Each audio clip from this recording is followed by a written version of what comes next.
Chase Racelott appeared in Cars 3, racing as number 24 for Vitoline. He was voiced by real-world racer Chase Elliott, and now he's back in the NASCAR line under a new number, the number 9, matching with what Chase Elliott's number is now. Now, personally, I honestly would have preferred if they'd kept Chase's original number of 24, but I get it. They're trying to be more accurate. William Byrev is number 24 in the NASCAR line, based off of the person who really is the number 24 now. I just think it's a little annoying because the Piston Cup racers don't really change their numbers over time. Now we see that Chase has, but still, regardless of that, of course, it's to make it closer to real life now. I really don't think it's that big a deal. And I will say, honestly, I think this Chase Racelott is my favorite variant of him yet, and may very well be my all-time favorite design for a Vitoline racer. Anyway, guys, welcome back to yet another review. Today we're going to be taking a look at the NASCAR Line's Chase Racelott. I just absolutely love how this car looks. I love the shade of green. I love all the little details on him. So, you know what? Let's waste no time. Let's get this guy out of the package. I already talked about the artwork and several other reviews here. Really not that much to say about it. We have the rest of the wave here, or part of the rest of the line. Chase Racelott, Crew Chief Mater, Jackson Lightning, and Karsten Ace Dillon, whose name here is actually a sticker covering up a typo that labels him as Karsten Dillion instead of Dillon. Here you go, you can see if you pull that off, it says Dillion instead of Dillon. Covered that in the William Byrev review as well. Definitely interesting. We also have the NASCAR logo down there, and of course just your usual legal stuff. These guys are made in Vietnam, by the way. Now to get Chase out of the packaging here. I think it was a pretty cool move to bring back the NASCAR characters for this line.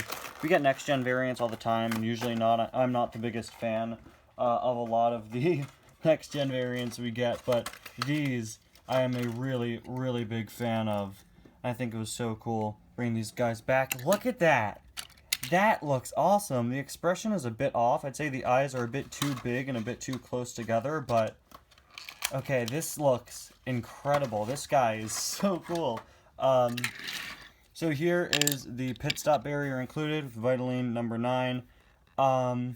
Interestingly, it matches the Vitoline logo on the normal Chase and not the Vitoline logo on the new one. This stripe design isn't on the NASCAR one, and this shade of green isn't even on the NASCAR one, so kind of weird that it's using that design from the Cars 3 design. Now, the Vitoline text itself hasn't changed since Cars 3, but again, the pattern behind it has as well. And by the way, for those of you wondering, I've just assumed that these cars are not canon to the movies. It's just been my own personal fan interpretation. I think they're just a fun thing for the diecast line, compared to the other series, which I think most people see as canon. But hey, that's just me. We'll probably never get official confirmation. These are just, fun things for the toy line. As you can see, he has a different eye color than the regular Chase. Not sure what's up with that. We've got the giant V logo there with sort of a gradient fade design, similar to what they did with Karsten. And of course, the original Chase has this very nice foil design, but I think the non-foil paint job with the fading and the gradient effect works just as well on this car. Really like the giant V logo there. It's just got sort of a typical next-gen expression. Although I'd say he's a bit more maybe confused than he is just determined or angry. We've got, of course, the lights there, the air scoops, different colored bumper than on the original, which is a nice little detail.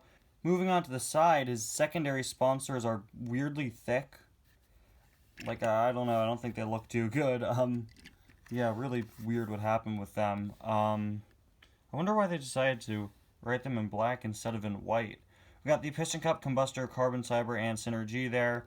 We've got his wheels, the nice silver wheels there. Of course, with the usual next-gen Lightyear logo. The number 9 there.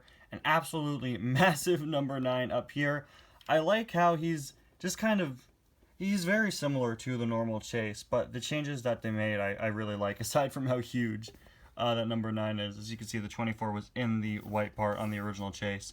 Here instead we have some stripes, kind of reminiscent of the stripes back here, and there of course, and the stripe there on the side, I guess.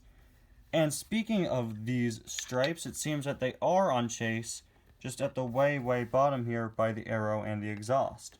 Got Vitoline there, the sort of boarded up windows, which I keep saying I think is a really nice touch.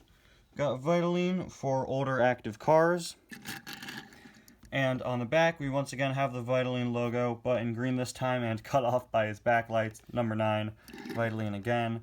There is a look at the other side, which is actually different, which I'm just so glad whenever they do that for a racer, whenever they make the other side actually look different.